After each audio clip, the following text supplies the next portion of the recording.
गुर्जरों में बिखराव है। गुर्जरों में कोई बिखराव नहीं है। अगर बिखराव नहीं, गुर्जरों में बिखराव नहीं है, गुर्जरों के नेताओं में बिखराव है, ये कह सकते हो। अब नेताओं में क्या है, वही तो डिवाइड एंड रूल कर रहा है। आज मैं आपके एक चैनल पर बड़ी बात कह देता हूं।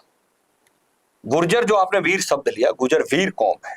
गुर्जर अपने आप को शेर, टाइगर, आपने देखा होगा, लिखते हैं। ये सच है, हमारा इतिहास पुराना उठा करके देखना। वीर है, मार्शल कौम है। मार्शल कौम है कि भगवान देवनारायण ने शेरनी का दूध पिया था। अब मैं आपको एक बड़ी बात कहने जा रहा हूं।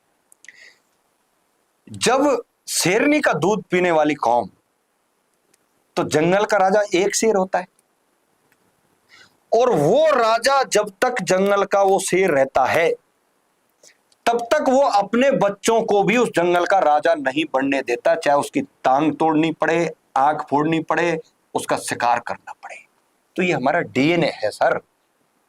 इस कौम का डीएनए है कि जो आदमी पावर में होता है, बड़ा होता है, पद में, पैसे में, उसमें, तो कोई आदमी जब उनके बराबरी में आकर के खड़ा होने की कोशिश करता है, चाहे वो राजनीति हो, चाहे वो समाज नीति हो, चाहे वो कोई धंधा पानी बिजनेस कुछ भी क्यों ना हो, इसलिए ये वीर कौम, ये शेरनी का दूध पीने वाली कौम पीएम सीएम नहीं बन पा रही। पीएम सीएम सिर्फ इसलिए नहीं बन पा रही है कि बनेगी एक दिन, ये मुझे पूरा भरोसा है, ये जरूर बनेगी ये कौम। इसका जब 6वीं शताब्दी से लेकर के 12वीं शताब्दी तक गुर्जर प्रतिहार राजवंश रहा, और ऐसा राजवंश जब सैकड़ों जातियां तो उसके बाद आई हैं, वो ऐसा राजवंश जिसके राज में सोने चांदी के सिक्के चला करते थे।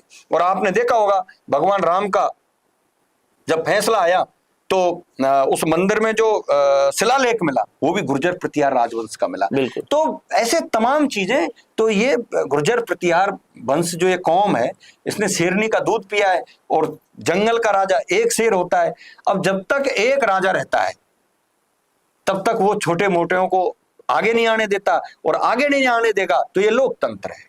तो वो डीएनए कभी कभी इनका काम कर जाता है। इसलिए मैं तो तमाम मेरे समाज के नेताओं से, बड़े बुद्धिजीवी लोगों से कहना चाहूंगा कि समाज के अंदर जो प्रतिभा है, जिनके अंदर ऊर्जा है, किसी के पास लड़ने की क्षमता है, किसी के पास धन की क्षमता है, किसी के पास संघर्ष करने की क्षमता है, तो उन सबका समावेग होकर के जिस दिन एक रास्ते में हो जाएंगे, मैं बड़ा या मैं छोटा, मैं बड़ा या मैं छोटा, इस लड़ाई को छोड़ करके जिस दिन एक दिशा में काम कर देंगे, मेरा मानना है कि एक ऐसी कौम है जो 3600 कौमों को, सभी धर्मों को लेकर के साथ चलती है।